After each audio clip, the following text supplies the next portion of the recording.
So, hey, it's Lou, and I'm with my friend and colleague, Irina Leoni. Can you say it in Latvian so we'll know how it really sounds? It's actually Irina Leoni. There you go, Irina Leoni. We go back a ways. Irina was in Italy with us at a video marketing mastermind, and she took all those really cool photos that you see that I put all over the place. So thank you for that. Thanks for making me look good. If you can make me look good, you can make anybody look good. So. You're handsome. And Rocco is barking in the background, but we'll just let him do his thing. So I've been talking to some of my friends and colleagues just a little bit about different video things. And I know, as a photographer, I know you can shed some light, as a little pun, on lighting, but also just talk about other stuff, because I know you've been using video a lot more, and just, your overall experience with that, and how it's been sort of going from the traditional photography world into video stuff. Video, I love video. I love being on camera. It actually is a very interactive experience for me. Even when I'm recording a video and there is no audience watching me, which is much harder because it's harder. It's like the audience is the accountability partner. So when I'm doing Facebook Lives or Instagram Lives or a live training, which I prefer, it's much easier for me to stay focused and deliver my thoughts right there, because I can't re-record it 10 times, which is what I end up doing if I pre-record the video. So lives for me are definitely much easier to do, and much easier in terms of saving the time, and putting my thoughts together right here in the moment, because I have to deliver it right now and not look like a fool. You would never look like a fool, but well, trust me. My live, the thing I get freaked out about is I'll be doing a Facebook Live, and then all of a sudden I'll see this name pop up from like high school or somebody I haven't seen for 20 years. And I'm like, oh my God, I don't want them to. Yes. It's a little weird that you relinquish that control in a live, but it's also kind of cool because anything can happen. You actually can. For example, I have separated my Facebook audiences into people who I want to market to through my Facebook Lives, and people who I'm just connected and I feel too bad unfriending. Me right now is not a social tool. It's strictly for business. Yeah. And so when somebody from high school or stuff is connected to me on Facebook, they belong to a restricted group. So they can only see stuff that I put on in public. Yes. So when I do my lives, I do them to my friends only. So nobody can freak me out and throw me off and start asking questions in Russian or Latvian in my live video. You know how distracting that would be. Horrifying. I'd be like, wait, what's going on? No. So this is the way I control my Facebook Lives. Restricted audience, and then I push them out in public if I want it published. Yeah, that's cool. I mean, the other thing I like about Facebook Live is, if you're satisfied with it, then you can repurpose it and push it out into other pages and groups and stuff like that. Definitely. And I've done that. I save it on my computer. I upload it on YouTube, add those, the commentary. Comments. Yeah. Yeah. The bottom. I'm losing the word. English is my second language. I'm still working on English, and it's my first language. So. So yes, and I put it on YouTube, and then I plug it into my newsletter, and people go click it. And then, for example, last week I sent one out in referred to in my newsletter, and 2 people who are in my private Facebook group called Visual Brand Accelerator have shared it with their audiences. Wow. It was like a revelation to me. I'm like, I need to do more of this. Yeah. And it was a live video. I didn't prepare for it. It was just like, I want to share these 3 things with people and then say goodbye. No messing around, make it short. People don't watch them when they're too long. When they're the fact that your videos are long, unless you're moving, like when you were moving, I watched every one of your videos. I love moving. People usually don't. No. I love moving. So I watched every single one. I was like, woohoo, cheering. Watching the boxes disappearing. It's like I was reliving it. I know, it's funny because, and I have this, we were just kidding about this little fabric background, and, here's my area of control, but if I go this way too far, it's like, you want to talk about moving, I still have to do those boxes over there. Yeah. So it's funny that I just like, okay, well, this is the part that normally I would show. Now, when you're doing lives, are you doing them in the moment on the fly from anywhere, or do you like to have a controlled environment? So I've tried, at first I was doing them anywhere, literally, even just having had run 4 miles, I'm sweaty, I have no makeup on.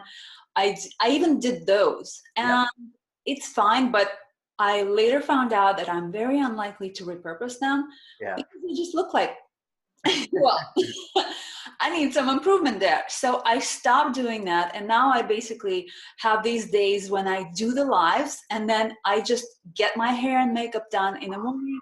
I make sure I wear my on-brand colors. And then I do these Facebook lives off the cuff whenever I want. Yeah. Usually these are days when I'm doing any kind of other video work. Either I'm doing a live training or I'm recording the Instagram videos, which we'll get to, by the way. Those are amazing. Yeah. Then they're off the cuff. Yeah, it's whatever I just popped into my head, article I read or something else I want to talk about. That's cool. Yeah. So what about Instagram? Are you using that as well on the video side? Okay, so Instagram is amazing to me now. I've discovered, and I took the training on this, so I think that we all need to learn to do things with an expert. Figuring it out takes so many years and so much time, and we're wasting all that opportunity because things change so fast. If you decide to learn Instagram on your own, it'll take you 5 years to figure out. It will change 10 times by then, and you haven't gained anything. So sorry about this detour. No, that's okay. Instagram stories have been amazing to me. I've basically been receiving a lot of business doing just Instagram stories. Really? There have been weeks when I would have posted only once on Instagram in my Insta feed, but the stories are great and they're very interactive. There are so many tools right now. And I follow certain people who I love the way they do their Insta stories. They're business people. And they're funny, they're entertaining, they're interactive. And I just want to copy everything they do. Well, not necessarily, because they're in a different location, they have different personality.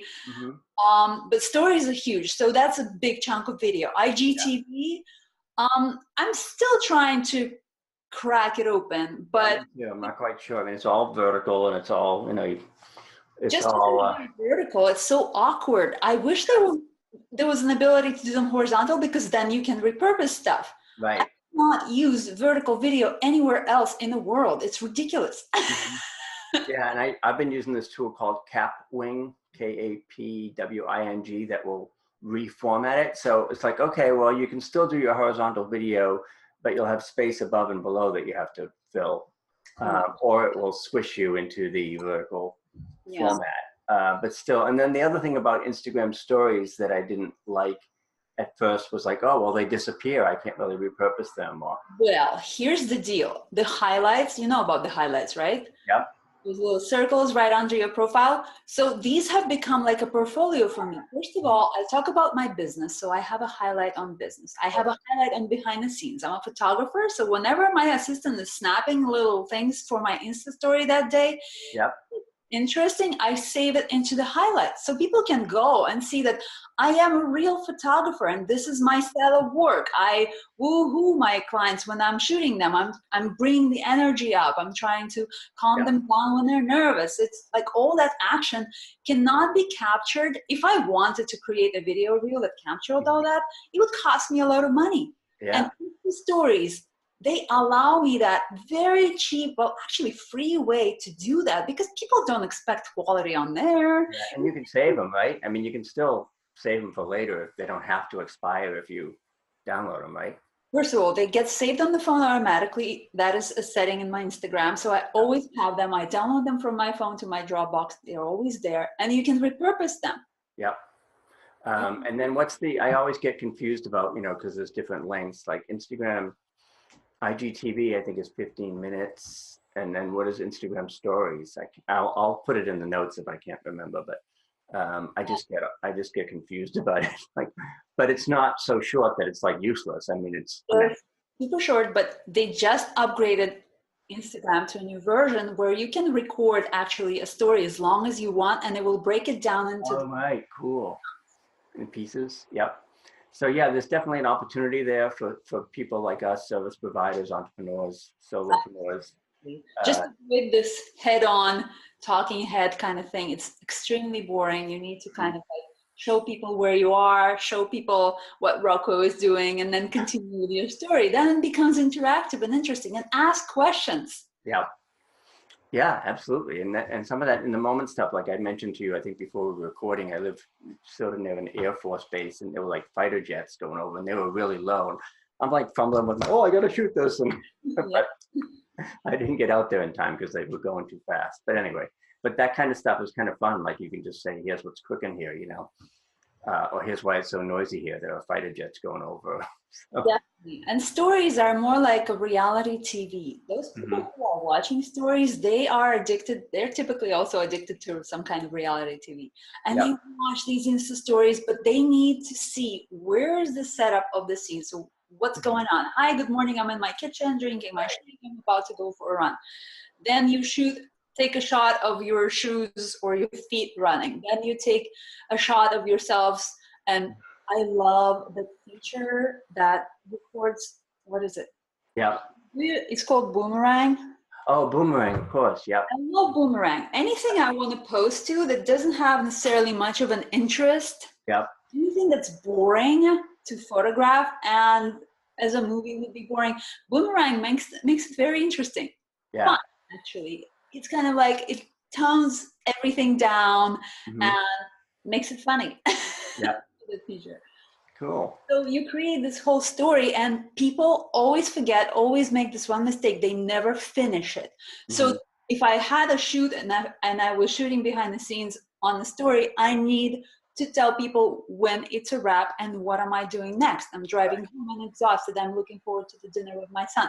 Yeah. Or we're going to a restaurant to celebrate this wrap or whatever is happening. And that will be the wrap on the story. People don't do that. They forget.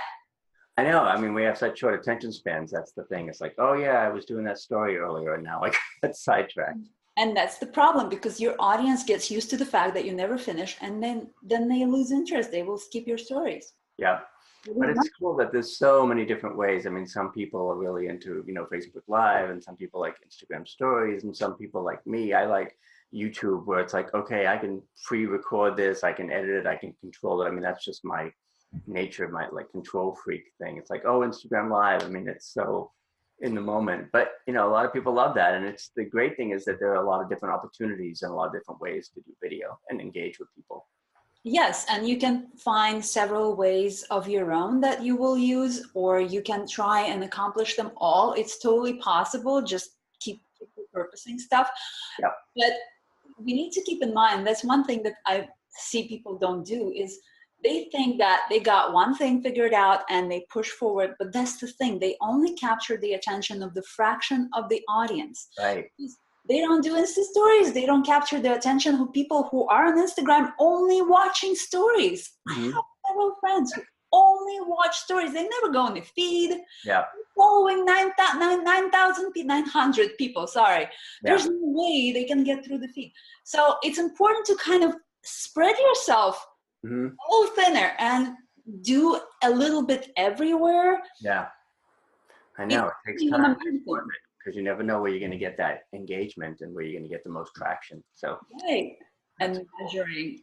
So I would be remiss if I was speaking with a photographer and I didn't ask a little bit about lighting. So right now, because I'm in a much smaller office, I just got my 2 LED lights. If I put my glasses up, you can see the reflection of them. Yes, I do. Yeah, I already. You can adjust the temperature and you can adjust the brightness and stuff like that. But are there any other tips or tricks in terms of video lighting? Now, obviously, when you're live or when you're doing Insta stories, it's kind of like, all right, well, here I am in New York and it's raining or whatever it is, and you can't really control it. But when you can control your environment, do you have any suggestions for that?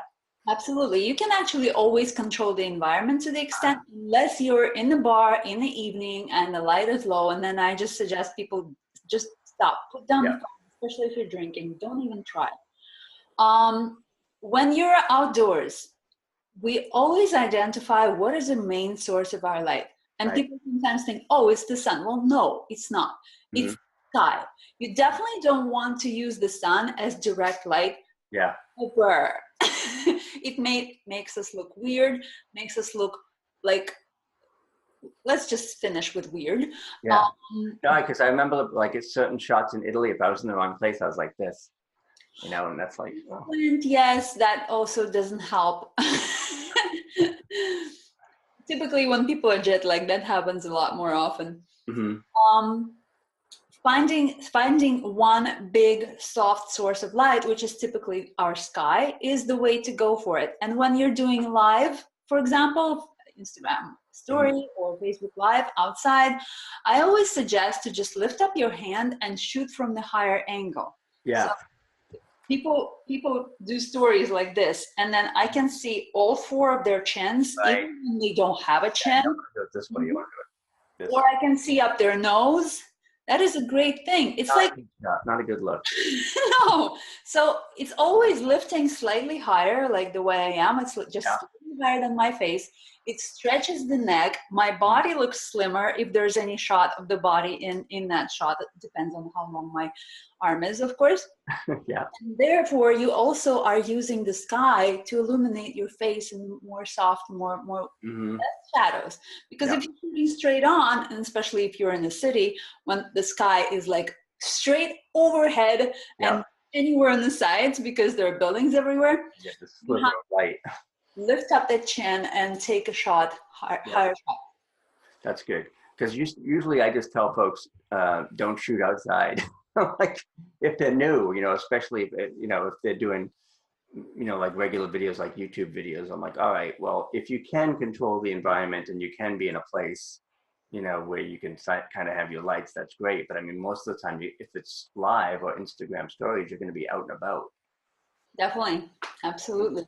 And when you're indoors and or for example, if it's a sunny day and you have to do this right now because that's the only opportunity for you to do it that day and you're already 1 week late and you have to do your Facebook Live, find a building, a lobby or something with a,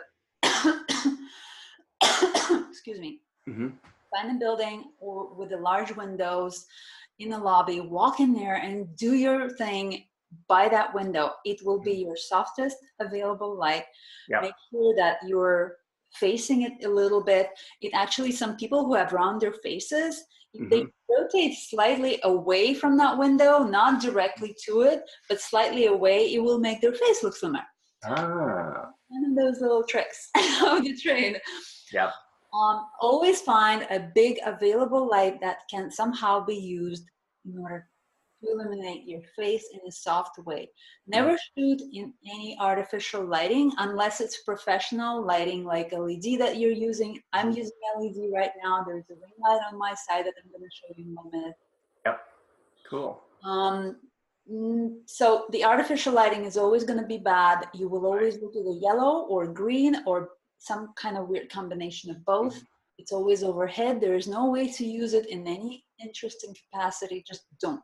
Yeah, I know. And then sometimes I see people, if they're shooting with their webcam like I am here, you know, the only light they have is whatever's coming off the computer, and that's not usually that flattering either. That's terrible. It reflects in your eyeglasses and is typically blue. And if you have a dark background, then computer will ghost out your face. All the detail will be disappearing. They will see some eyes and maybe nostrils and the mouth, and everything else will be blown out. Good stuff. Good tips. Cool. Anything else you want to say about lighting before we wrap up? So these things are very popular. This ring light, diva light, is that what people call them now? Generally, it's used by people in the beauty industry. So you're probably familiar with YouTube influencers who do makeup. Oh yeah. They do all that stuff, and it's perfect for that. But other than that, so people ask me a lot about it. So should I buy a halo light? I'm like, are you doing makeup? Are you using it as like a pin light for 3-point lighting, or? I use it as a soft light. Because it's bigger source than just a direct light bulb. It's round and it's big. See how soft it is on my side? I use it as a highlighter. Right now, it both illuminates my background and the side of my face. So if I turn it off, it'll just be this umbrella LED covered thing. So this allows me to create more of a 3-dimensional image. That's great. So I know better. I have a very dark background today. I just happen to have this fake thing up, but if I take it off, it's a white wall, so I have a little bit of flexibility there. And I can, if I go a little to the left or right, it's like you see with the mess that the rest of the office is. But Right on. cool. Well, thank you so much for sharing with us. We appreciate it, and I'll do a little editing here and there, but I think we're good. Cool. Thank you. Oh, do you want to talk about the program you have coming up? I don't know exactly when this is going to be up, but you might as well Okay. do a Sounds little good. plug Thank you. over. So yeah, tell me what you've got coming up, because I've gotten a couple emails from you and seen that you're doing some really cool stuff. I know. I just launched my smartphone photography 101 training for people who create content for their business. For people who need stuff for Instagram or quote cards, all of this stuff can be created using your smartphone. Yep.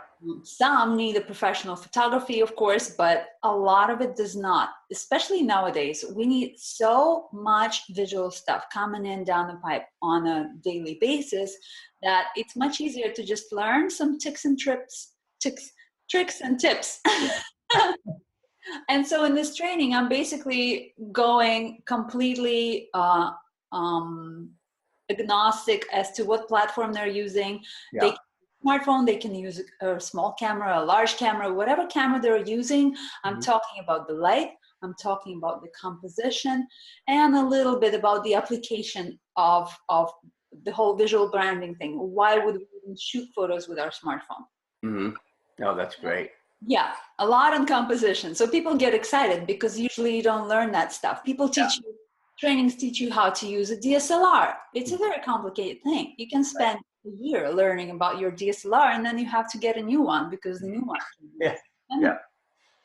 All right, that's cool. And that's going on now, or I'll put a link if you email it to me. I'll put the link below. Yeah, that was just launched. This is a cool thing. And the next big thing is the visual branding master. Ooh. It launched in spring actually as a course, but I'm converting it into a membership. So it's more affordable. People can pay monthly and stay as long as they want to take the trainings. There's a Facebook group support, and it's constantly evolving just because everything keeps changing all the time. Yep. And awesome. Thank you. And thanks again for the awesome Italy shots. I'm still using them everywhere. I mean, it's so useful to have stuff that actually looks decent. yeah, Hopefully we'll see each other in New York before too long. sounds good to me. All right. Thank you.